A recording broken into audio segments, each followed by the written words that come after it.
உங்கள் favourite TV ஷோக்களை இனி miss பண்ண தேவையில்லை. ZEE5 இல் முற்றிலும் இலவசமாக காணுங்கள், இங்கேயும் எப்பொழுதும். அதுல இருந்து அவளால சுலபமா வெளியில வர முடியல ஆண்டி. அங்க வெங்கடேஷும் பெரிய வேதனையில தான் இருக்கான் பரணி.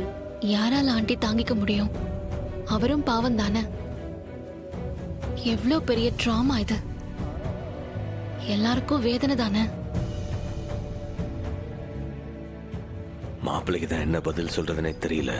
எவ்வளவோ கஷ்ட நஷ்டத்துல இந்த கல்யாணம் நடக்குமா நடக்காதான்னு எவ்வளவோ சந்தேகங்கள் இருந்துச்சு.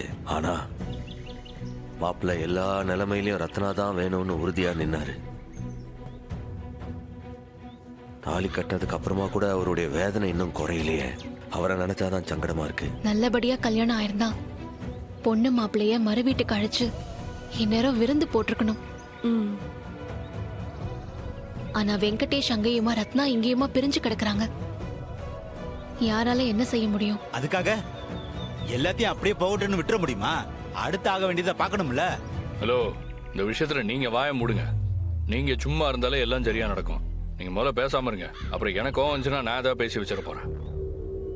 அண்ணே, நீ பேசாம இருக்கவே மாட்டியா? எனக்கு என்ன, என் மாப்பிள்ள வாழ்க்கை அப்படி போகுதுன்னு எனக்கு வருத்தமா இருக்கு. அந்த ஆதங்கத்துல இப்படி பேசிட்டேன். இனிமே நான் வாயை திறக்கலாமா? போதுமா?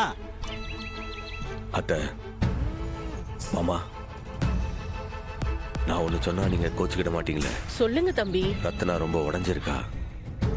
இந்த நேரத்துல நீங்க 2 பேரும் வீட்டுக்கு வந்து அவளுக்கு ஆறுதலா 2 வார்த்தை பேசினா அவளுக்கு கொஞ்சம் நல்லா இருக்கும். ஆமா ஆண்டி, அவளுக்கு சப்போர்ட்டா நீங்க இருக்கீங்கன்னு தெரிஞ்சாலே அவளுக்கு புது நம்பிக்கை வந்துடும். சண்முகம் சொல்றதுதான் சரி. 2 பேரும் எங்க கூட வீட்டுக்கு வந்து ரத்னாவை பார்த்துட்டு போங்களேன்.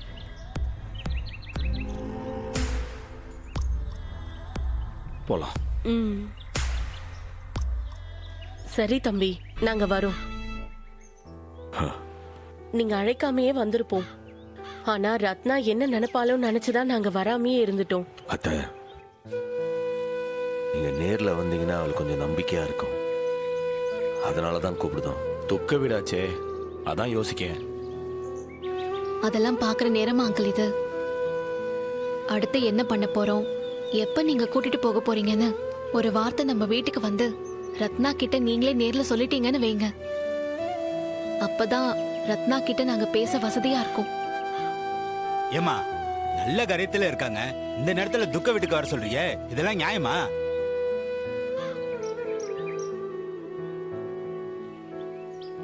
ஆண்டி, அவ தாய பறி கொடுத்திருக்கா. அதுவும் பல காலமா பார்க்காம இப்பதான் அவங்க அம்மாவை பார்த்தா. அதுக்குள்ள அந்த ஆண்டவன் எங்க அத்தையை பறிச்சுக்கிட்டான். அவ அழுகையை எங்களால இப்ப வரைக்கும் சமாதானப்படுத்த முடியல. நீங்க வந்து சொன்னீங்கன்னா அவளுக்கு புரிய வச்சு அனுப்ப எங்களுக்கும் வசதியா இருக்கும்ல. ஆமாங்க, அவங்க சொல்றதும் நியாயம் தானங்க. ஒரு 8 நேர்ல பார்த்து நம்ம சொல்லிடுவோங்க.